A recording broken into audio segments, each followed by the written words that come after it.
Back in August of 2012, when my channel and my skills were still in their infancy, I uploaded a 6-minute opinion piece where I stated my position that Grandmaster Yoda was one of the most overrated characters in all of Star Wars, particularly in the realm of lightsaber combat.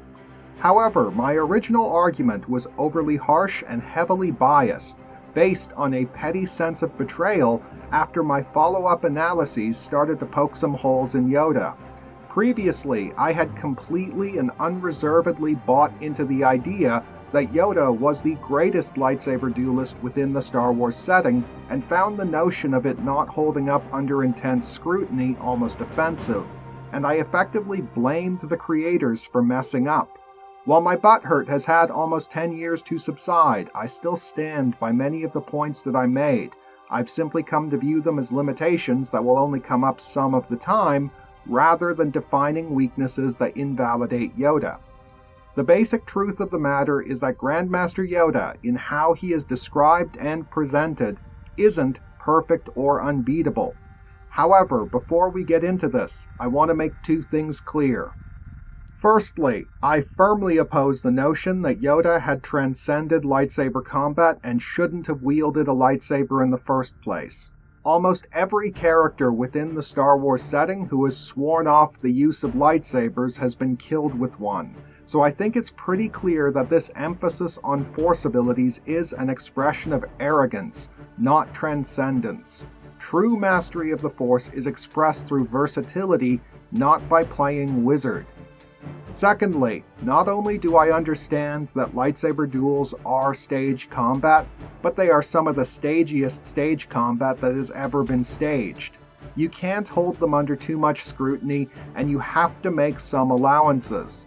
But even taking that into consideration, my issue is that Yoda's duels push things too far, coming across as ridiculous, as well as making no sense when one considers both his extreme old age and his total commitment to Jedi philosophy.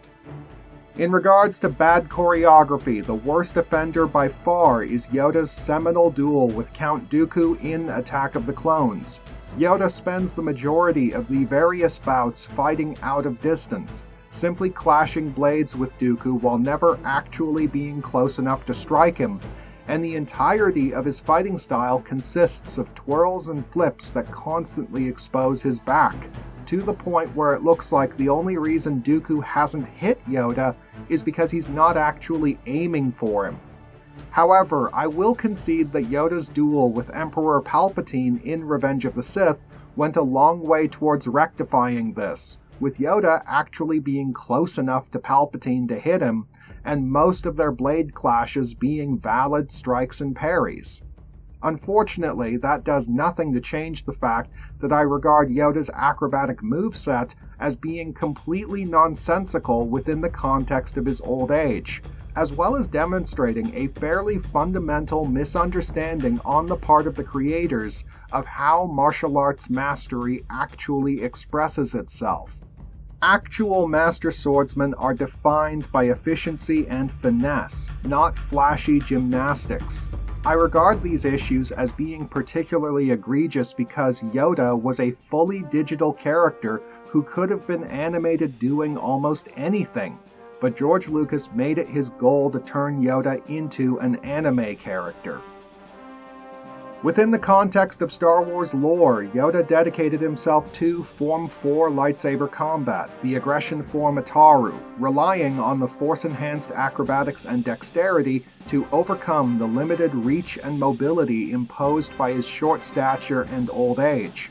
Though a reasonable course of action for a young Jedi Knight, the basic fact of the matter is that Yoda aged out a while ago.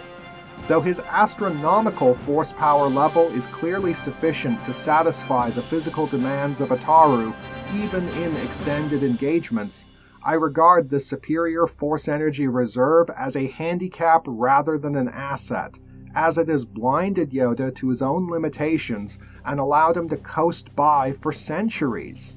The overwhelming majority of his combat experience is completely meaningless because he is so overpowered that he might as well be playing a video game. resulting in a stagnant and rigid approach. To me, Yoda's flamboyant acrobatics do not represent a transcendence of physical limitations, but instead the arrogance of the undefeated, unknowingly burning his candle from both ends because he doesn't know what his actual limits are.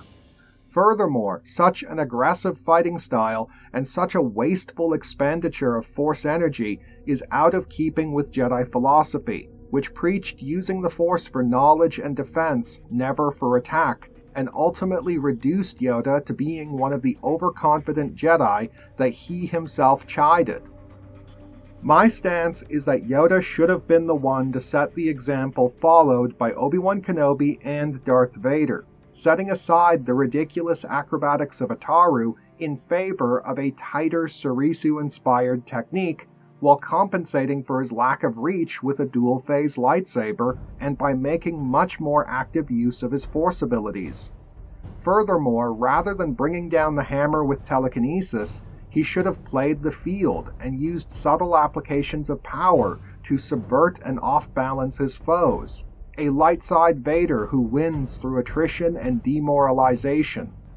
Rather than being a high-output flying buzzsaw, I believe Yoda should have been a subtle defensive fighter in the mold of Zorro, playfully humiliating and entrapping his foes rather than dominating them. As for what Yoda actually is, I won't deny that his approach is effective, that his status as the greatest Ataru master within the Star Wars setting is well earned, and that he could roll over the vast majority of challengers with little difficulty. My point is that Yoda isn't perfect, that he can be defeated, and that his depicted approach is far from being the best possible use of his power or skill. As it stands, Yoda's fighting style, rather than demonstrating a transcendent mastery of the Jedi arts, is flashy and ridiculous, while also being utterly conventional and depressingly one-note. My issue with Yoda isn't that he uses a lightsaber, it's that he uses it all wrong.